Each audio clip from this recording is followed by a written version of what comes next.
Spider-Man No Way Home in 3D. And yeah, just your basic Blu-ray case, not too much in there. Now, this is readily available from Random Space for about $30, depending on your currency. So there's no need to go for any of these listings. It's not a limited pressing. They're making more. It's not out of print. And this is being re-released on September 2nd in a version that is 9 minutes longer in theaters. And I wonder if any of that is being re-released in 3D as well. I'd love to see that. Notice Spider-Man's arm. It appears in the 3D version they used a different CGI render for this shot. This has some of the most unusual changes between the 2D and 3D version I think I have ever seen. But what I want to point out to begin with is notice how they darken the 3D version, which is the second time I've seen this, and I really couldn't understand it. Usually the 3D version is brighter to compensate for the filtered glasses. But I wonder if what I'm actually witnessing is a shift toward making the 3D version for VR systems that don't use any light filters and just might not need it to be as bright. Would this benefit those? That's a guess. I have no idea. Maybe those who are watching this on VR can let me know. That darkness, though, it really does diminish the impact if you're watching this through a polarized TV. Now, this is a fun movie, enjoyable in stereo, and I'm glad I have a 3D copy. But truth be told, it's not a great 3D movie, but we'll get to that. Now, the 3D disc is set to Region B, and if you happen to put it in a Region A player, you'll get a Hotel Transylvania 3 splash screen. I don't know if that's meant as advertisement or an authoring oversight error.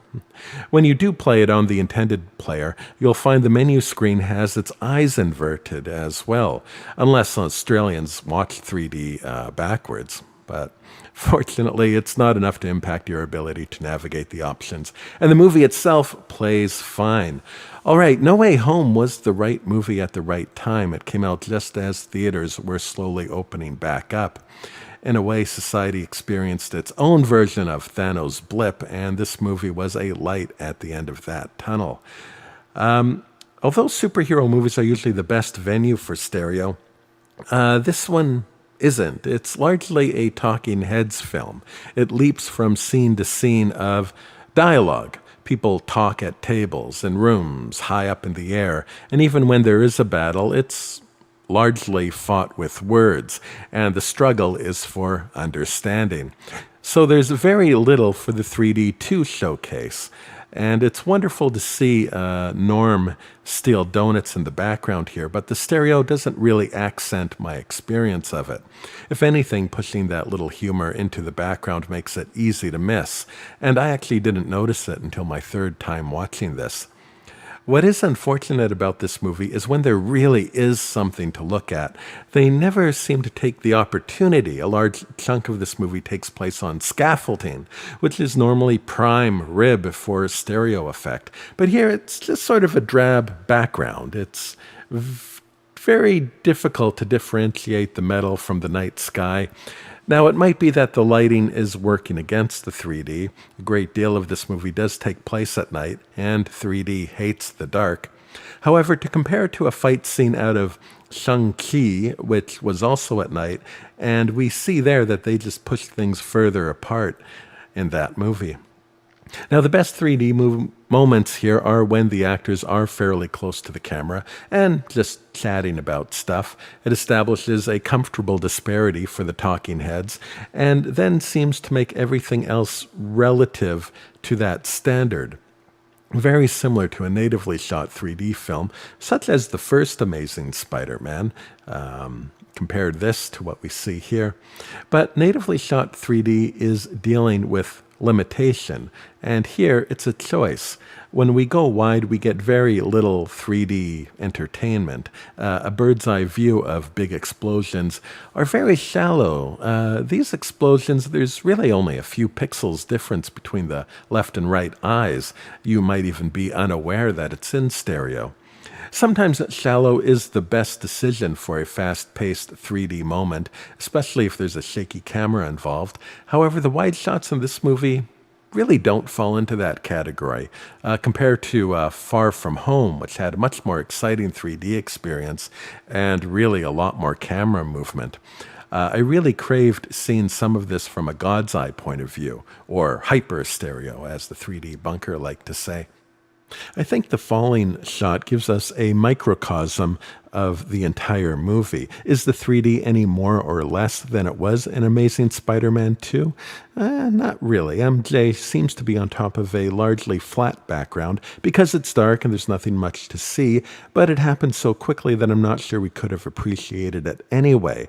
Now, poor Gwen, on the other hand, seems to fall for an eternity, and they gave us lots of debris, and we could see lots of brightly colored material behind her to judge that distance.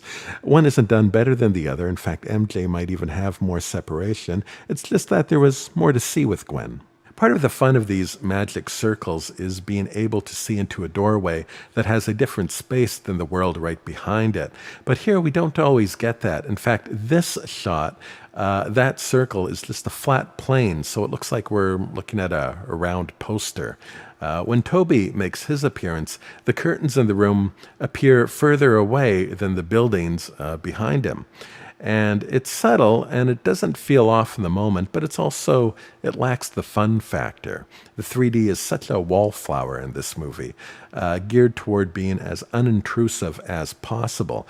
The only moment where I felt I was really looking into the magic portal was in the kitchen shot, which is comparable to a similar moment in Shang-Chi, although Shang-Chi just does it a little bit better, a little bit wider.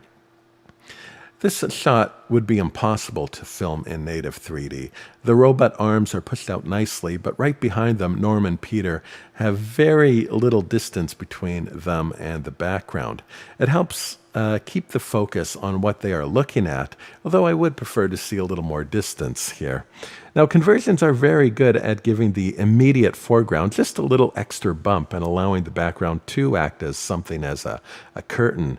No, not exciting, but part of the art of directing is shifting attention, and great 3D can be greatly distracting. So, to its credit, this movie does keep you focused on what's important. Now, there is some 3D fun to be had. Our first meeting with Dr. Octopus is enjoyable to watch, his arms providing a little bit of stereo spaghetti. Again, best enjoyed when we get up close.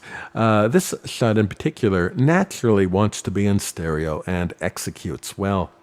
What I found interesting is he looks great in stereo on this bridge, but once in captivity, not nearly as exciting. It's dark, but they also don't do much with the cage, even when we are close to it. A real miss is some exaggerated stereo here could have created a nice encased in bubble feel. Oh well. Ever notice the traffic on the bridge is the most dangerous place in Marvel Land? We get similar scenes in Amazing Spider-Man 1, and at the end of Far From Home, it's all about the bridge. And after some 25 Marvel movies, you kind of have to wonder how there is a bridge left standing in the world. Is this the first Spider-Man movie that makes any use of Peter's Spidey sense? It was a mainstay in the old cartoons, but I don't remember any scene that used this in the live-action world. Focus pulls are always entertaining in 3D, but you don't see it often. Need for Speed actually used it well when the character hits on the gas in a tunnel. Story-wise, this was a lot of fun. It has an enjoyable story. It skips along at a nice pace. And when I pause to consider what I am watching, I realize it's not so much different than a Hallmark Christmas movie or what they used to call an after-school special. Anyone under 30 might have to Google that. If there was some great moral message here, I seem to have missed it. A friend complained that the story had too many layers of preposterously bad decisions to be taken seriously. Myself, I thought that was the most realistic aspect of this movie.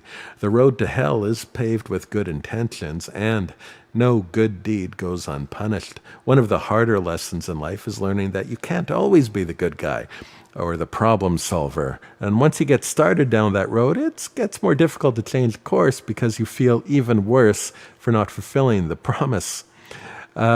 Now, you'd have to watch possibly 11 movies from the past 20 years to get enough backstory to appreciate every little nuance in this. And I kind of wonder if this one will end up becoming pretty much lost on future generations who weren't around as these 11 movies got released. Now, to wrap up, its dark color palette and frequent night shots don't give it a strong foundation for stereo, and the decision to go for realistic 3D points of view and rarely, if ever, exaggerating the disparity of the eyes make it all a ho-hum 3D. Really, it's 3D as a backdrop experience. But as Tommy Boy 3D would say, would I still prefer to watch it in 3D over 2D? Oh, hell yeah, any day. And for those who still haven't gotten enough, in the description there's a link to a video where I throw in all the extra stuff I couldn't cram into this video and talk about, well, whatever comes to mind.